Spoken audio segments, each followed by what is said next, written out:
Good day, everyone, and welcome to today's academic podcast. I'm Anis, and joining me are my insightful colleagues, Alia, Isha, and Mike. So, thank you all for tuning in. So, today we will all be discussing a topic that is central to our development as future educators and how teaching theories can be strategically applied to support Year 6 students in primarily Malaysian classrooms. We will explore five interrelated frameworks: behaviorism, cognitivism, constructivism, social constructivism, and humanism.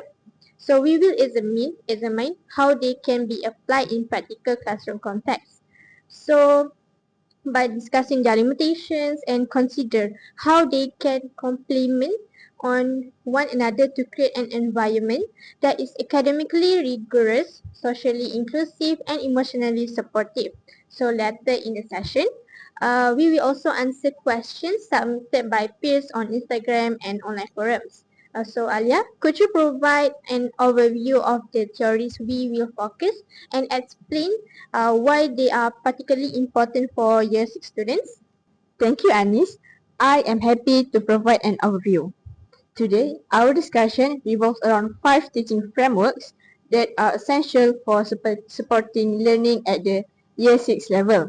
First, behaviorism views learning as a measurable change in observable behavior that is shaped through reinforcement and repetition. It is especially useful for helping students internalize fundamental skills such as grammar rules, mathematics operations, and sentence structure. Through structured practice and immediate feedback, behaviorism ensures that students develop foundational accuracy and reliability. Next, cognitivism focuses on the mental processes involved in learning. Rather than concentrating solely on observable behaviors, cognitivism encourages teachers to consider how students perceive, process, store, and retrieve information. This approach is particularly relevant for Year 6 students who are transitioning from concrete thinking to higher order abstract reasoning. By understanding these cognitive processes, teachers can design lessons that make abstract concepts accessible, meaningful, and memorable. Next, constructivism emphasizes that students actively build knowledge through interaction with their environment and their peers. It encourages learners to engage in problem solving, critical thinking, and collaborative projects. And then we have social constructivism, a closely related framework, which highlights that learning is often co-constructed through social interaction, guided discussions, scaffolded group tasks, and collaborative inquiry allow students to negotiate meaning, share perspectives, and critically evaluate information collectively. And finally, humanism reminds us that learners are not simply vessels to be filled with information. They are motivated, emotional, and socially aware individuals. Humanistic teaching prioritizes self-esteem, autonomy, personal growth, and emotional well-being. In the Year 6 context, humanism ensures that learning is holistic, addressing not only academic mastery, but also emotional resilience and social competence. When these frameworks are combined thoughtfully, teachers can create lessons that are structured yet flexible, academically rigorous, and emotionally supportive, and individually challenging yet socially collaborative. Uh, so Arisha, do you want to add your own perspective? Certainly, Alia. I agree with your overview, particularly regarding behaviorism. So, however, my concern is that an overemphasis on behaviorist strategies may inadvertently suppress creativity and independent thinking. For instance, if a lesson is dominated by repetition and drill, students may hesitate to explore new ideas or take intellectual risks. So therefore, I believe it is essential to integrate cognitivist and constructivist approaches alongside with behaviorism. So this ensures that students are not only accurate and confident but also critical thinkers, problem solvers, and collaborative learners. So, my Sarah, what are your thoughts on balancing these approaches in real classroom? I fully agree with Aisha. In Malaysian Year 6 classrooms, where students' numbers are often high and proficiency levels vary widely, a purely behaviorist approach can unintentionally create passive learners. So a blended approach that combines behaviorism, cognitivism, constructivism, and humanism allows students to develop cognitively, socially, and emotionally.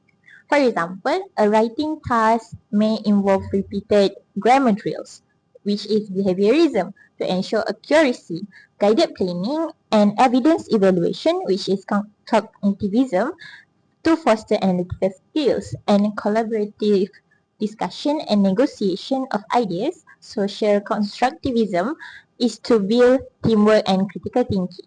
And a supportive environment that encourages risk taking, which is humanism, to maintain motivation and confidence.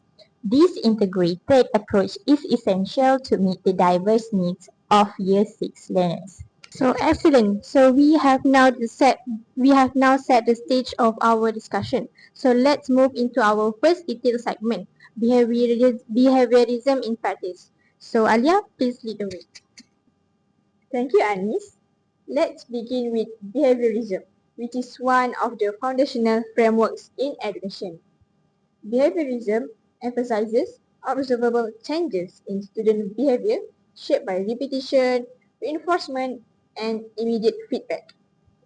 So to begin with, in Malaysian Year 6 classrooms, this approach is particularly valuable because teachers often face large class sizes, students with diverse proficiency levels, and a syllabus that is heavily exam-oriented. So, for example, in English grammar, students may frequently write sentences like, "He go to school every day," or "They was playing football," which is wrong. So, behavioral strategies involve structured incremental practice such as control exercises, guided transformation, and immediate corrective feedback. This method helps students internalize correct forms gradually, leading to automaticity. When students can produce accurate sentences without consciously thinking about rules, their cognitive load decreases, leaving more mental space to focus on higher order tasks such as writing essays, creating narratives, or presenting ideas verbally. However, there is an important caveat. Behaviorism can sometimes lead to passive learning, particularly if applied mechanically without integration into broader learning goals. Students may learn to perform a task correctly, but fail to transfer these skills to new situations. For instance, a student who memorizes an essay on the importance of recycling may struggle when asked to write about the impact of technology instead on the environment. To address this, I advocate a three-phase approach to behaviorist teaching. First, control practice, which students follow step-by-step exercises under close teacher guidance. This ensures that mastery of foundational skills of the students. For example, completing structured sentence transformation exercises in English or step-by-step calculation in maths helps learners to internalize the correct methods.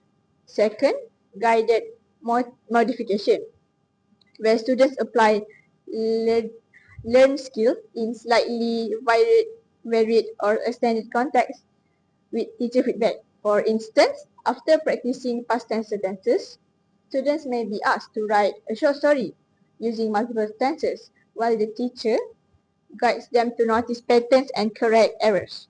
And lastly, independent adaptation, where students are encouraged to apply knowledge creatively in new contexts. For example, after mastering past tense grammar, they could be asked to write an imaginative story about a personal experience or design a presentation incorporating accurate language use. So, without phase 1, students may feel lost and overwhelmed. And but if without phase 3, they risk rigidity and lack of adaptability. Only by balancing all three phases, can we ensure students are not only competent but also flexible and capable of transferring knowledge to new contexts. Additionally, we cannot ignore the emotional dimension of learning. In Malaysian classrooms, public correction is a common practice. If a teacher corrects a student in front of peers, the students may feel embarrassed, lose confidence, or even withdraw from participation. Behaviorist approaches must be implemented with humanistic sensitivity. For example, instead of immediately pointing out errors in front of the whole class, a teacher might say, I noticed some confusion with past tense earlier. Let's review this together, which which better than the previous clarification. So this approach maintains accuracy while preserving a safe, supportive environment for learning. Behaviorism and humanism do not conflict. They complement each other when applied thoughtfully. In summary, behaviorism provides a skeleton of instruction, offering structure, repetition, and reinforcement. And it also builds reliability, accuracy, and measurable progress. Yet, its effectiveness is maximized only when paired with cognitivist, constructivist, and humanistic strategies which inject creativity, critical thinking, and emotional support. Now, let's turn our attention to cognitivism, which represents a shift from focusing solely on observable behaviors to understanding the mental processes that underlie learning. So while behaviorism emphasizes repetition and reinforcement, cognitivism asks us to consider how students perceive, process, organize, and retrieve information. So in year 6, students are entering a stage where they are transitioning from concrete thinking to more abstract reasoning. So their ability to analyze, to compare, synthesis, and evaluate ideas become increasingly important, especially in subjects such as English, science, and social studies. So for example, consider the teaching of argumentative writing. A behaviorist approach might focus on memorizing a set of essay structure, such as introduction, three body paragraphs, conclusion, and a set of linking phrases. While this builds a sense of security and correctness, it doesn't necessarily equip students to adapt to novel essay prompts or critically analyze ideas. So in contrast, a cognitivist approach would guide students to understand the structure of an argument, identify claims and evidence, consider counter arguments, and evaluate the coherence and cohesion of their writing. So by doing this, students are not just following a template, they are thinking on their own, also known as metacognition. So metacognition enables learners to self-monitor, self-correct, and transfer strategies to new contexts, which is very crucial for developing independent thinkers in the year 6 classroom. That makes sense, Arisha. But in reality, many teachers feel that time is limited, especially when preparing students for national examinations. Cognitivist and constructivist activities such as debates, research projects, or reflective writing tasks can be very time consuming. How can we justify these approaches without sacrificing syllabus coverage? So that is an important concern, Alia. And the key is integration rather than replacement. So constructivist learning does not require abandoning syllabus objective. It is simply reframes them in meaningful context. So, for example, instead of teaching isolated vocabulary about floods, students can analyze a real Malaysian flood case study. So they extract key vocabulary, discuss causes and effects, propose solutions, and present their finding collaboratively. So in doing so, students can achieve the same syllabus objective, which is learning new terms, practicing sentence construction, and improving comprehension, but in a way that deepens their engagement, relevance, and retention in learning. So this approach also allows teachers to meet cognitive, social, and emotional learning goals simultaneously. Exactly, Aisha. Constructivism is all about encouraging students to take ownership of their learning. When learners engage with authentic problems such as environmental issues, social media influences, or community challenges, they are more motivated or invested in that particular field. This leads to deeper understanding and long-term retention. Furthermore, students are practicing real-world skills such as collaboration, critical thinking, and problem solving. However, we must remember that not all students are naturally comfortable with open-ended tasks, right? So, lower proficiency students may also feel overwhelmed or lost if given too much autonomy. This is where scaffolding becomes essential. Teachers can provide or guided questions, graphic organizers, sentences starters, step-by-step checklists, or model examples. Scaffolding acts as a bridge between structured guidance and independent learning. It ensures that students gradually develop the skills and confidence to approach tasks autonomously, rather than feeling helpless when faced with complex challenges. So here's a reflective point for our listeners. How do your lesson plans allow students to analyze information independently, collaborate meaningfully, and reflect critically on their learning? Even small adjustments such as adding discussion prompts or reflect journals can dramatically shift learning from passive memorization to active and meaningful engagement. So another example in English could involve analyzing persuasive text. Instead of simply memorizing persuasive techniques, students could identify techniques in authentic advertisements or speeches, evaluate the effectiveness of these techniques, collaborate with peers to create their own persuasive text, and present their ideas and receive constructive peer feedbacks. So this integrates cognitivist thinking with constructivist collaboration, making learning more dynamic, meaningful, and transferable. Yes. Okay, having explored behaviorism, cognitivism, and constructivism, we now move into a dimension of teaching that is sometimes overlooked but is absolutely critical: the emotional, social, and interpersonal aspects of learning. So, in year 6 classrooms, students are not only processing complex academic content, they are also navigating social hierarchies, peer pressure, and the often intimidating prospect of national examinations. So, to help them flourish academically, we must consider how their motivation, self-esteem, and sense of belonging impact on learning. So, my Sarah, could you lead us through how humanism applies in Malaysian Year 6 classroom and why it matters so much? Certainly, Anis. Humanism emphasizes that learning is inseparable from emotion, motivation, and self-concept.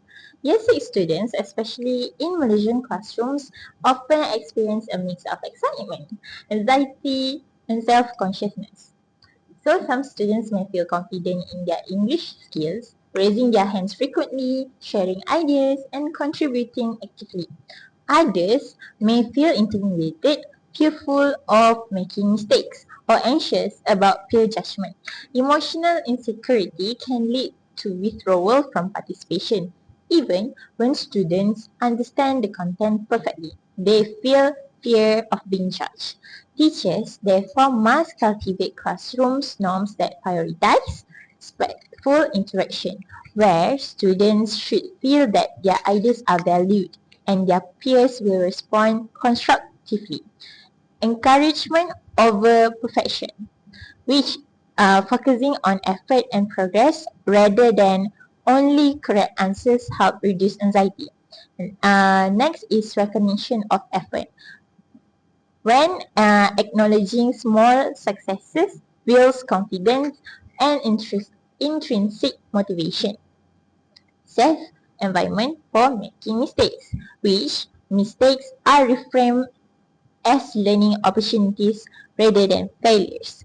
It's important to note that establishing this environment does not require additional instructional time.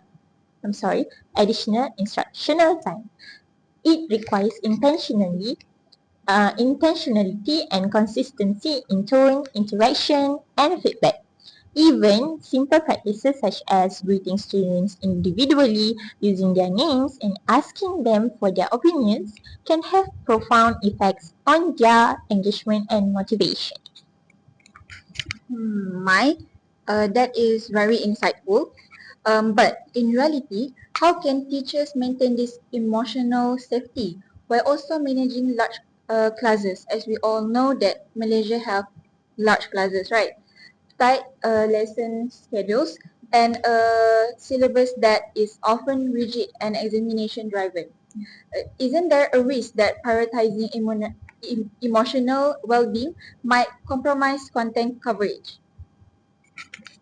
I understand your concern. That's a very real concern, Arisha. But emotional safety does not mean slowing down or reducing syllabus coverage. It's about classroom culture rather than extra content. For instance, teachers can use low-risk speaking activities such as in-pair share or small group discussion to allow students to participate actively. Simple gestures like acknowledging students' ideas before correcting errors or modeling respectful disagreement establish norms of trust and inclusivity. For example, a teacher might say, "Who would like to share one idea first?" Remember, all answers are welcome and we will build on each other. This statement is brief but communicates respect, encouragement, and psychological safety, setting the tone for the entire discussion. Emotional safety like this encourages students to take risks, participate actively, and internalize learning, which ultimately enhances both engagement and academic outcomes. That is very practical, Mike. How does this connect with social constructivism? I understand that it emphasizes collaboration, but how do these approaches intertwine? So, social constructivism focuses on the co-construction of knowledge through social interaction. Learning is no longer a solitary process. Instead, students build understanding together. So, peer discussions, group problem solving, and a collaborative inquiry allow students to negotiate meaning, evaluate different perspectives, and scaffold each other's learning.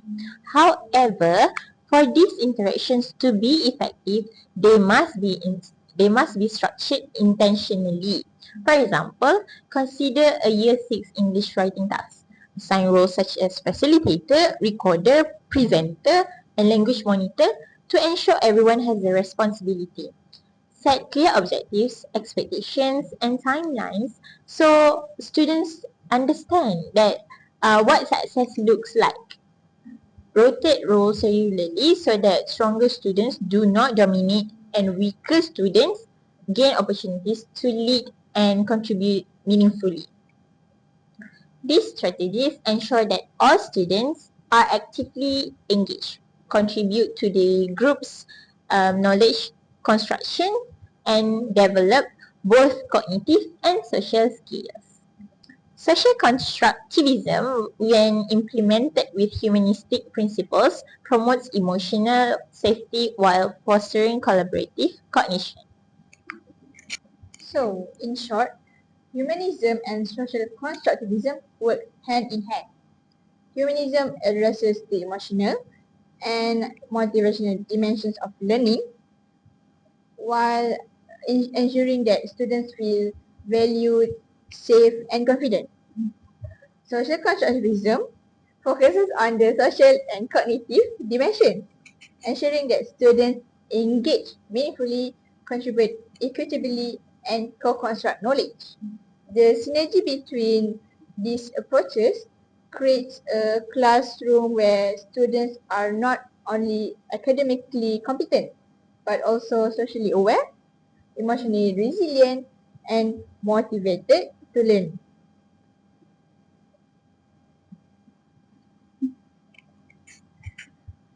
Exactly, Alia. It is also important to note that teacher modeling plays a crucial role. So when teachers demonstrate respectful communication, patience and encouragement, students will internalize three behaviors. So for example, when a teacher guides a debate, they might explicitly acknowledge different perspectives. I appreciate how you presented that argument. Can you elaborate further to strengthen your point? So this modeling reinforces both cognitive engagement and emotional safety, showing students how to engage critically and respectfully. To add on, another practical example is using peer assessment in group work. Students can provide constructive feedback to each other, guided by clear instruction or rubric and norms of kindness. This promotes accountability, reflection, and empathy. Additionally, structured collaboration reduces domain dominance by stronger students and allows weaker students to develop confidence gradually. In this way, social learning becomes both equitable and enriching while emotional well-being is preserved. For instance, in a group presentation on climate change, each student researches a specific topic. They share findings they share findings with the group. Together, they synthesize their points into a cohesive presentation. The teacher facilitates discussion, acknowledges contributions, and ensure inclusion, which makes this approach supports critical thinking, collaboration, and self-efficacy simultaneously. So in the next segment, we will explore real classroom dilemmas submitted by peers, applying these theoretically principles to practical situations to see exactly how they work in action. Okay, so now it's time for one of my favorite parts of our podcast, the interactive segment we have titled Threads and IG as us Real Classroom Dilemmas. My students refuse to speak English even when encouraged. What strategies increase participation? Allow me to answer first. Refusal to speak is often linked to emotional factors, not language ability. Students may fear embarrassment, peer judgment, or immediate correction. Humanistic approaches like think, pair, share, rehearsal time, or low-risk speaking activities reduce anxiety and provide a safe environment to practice. Gradually, this builds confidence and willingness to participate. Okay, from a behaviorist perspective, structure and accountability are also helpful. For example, assigning small participation points or tracking contributions can motivate students to engage. Reinforcement encourages the habit of speaking, especially for quieter students. Additionally, cognitive scaffolds can reduce anxiety and cognitive load. Sentence starters such as "in my opinion" or "I agree because" provide a clear structure for expression, which enabling students to participate without feeling overwhelmed. So by combining emotional safety, structured reinforcement, and linguistic scaffolding addresses multiple barriers simultaneously. So before we close, let's each summarize one key insight from today's discussion. Behaviorism provides structure, reinforcement, and confidence building. It helps students internalize accuracy, especially in language fundamentals, and ensures stability and predictability in the classroom. Cognitivism and constructivism develop critical thinking, problem solving, and learner autonomy. They allow students to understand, analyze, and apply knowledge beyond rote memorization. Humanism and social constructivism ensures emotional safety, collaboration, and purposeful engagement. They make learning meaningful and socially supportive, enhancing participation, resilience, and motivation. In conclusion, as future educators, our role is not to memorize theories or blindly follow tradition, but to evaluate, adapt, and apply teaching frameworks responsibly, fostering independent, capable, and confident learners. So this is what a true professional and intellectual independence looks like. So thank you for joining us for this episode of our academic podcast. So we hope that you found it informative, reflective, and inspiring for your future teaching practice. Thank you. Thank you.